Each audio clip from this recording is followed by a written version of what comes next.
Curricula are much more than tools to group your courses. They can also help your learners understand the order in which they need to perform tasks and complete courses. Let's see how they work in action. Log in as an administrator and click Curricula.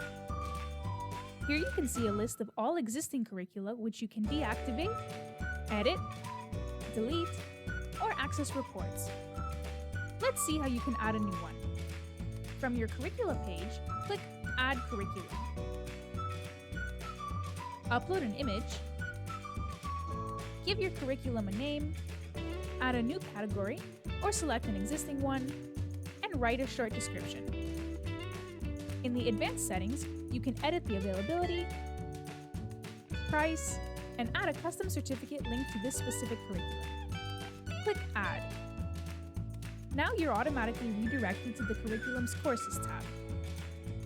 Here, you can start adding courses, set their order, and define whether they are mandatory to complete. To assign your curriculum to your users manually, go to Users and click Enroll Now next to their name. Finally, from the Rules tab, you can edit the way the average score is calculated and when the curriculum will be marked as complete.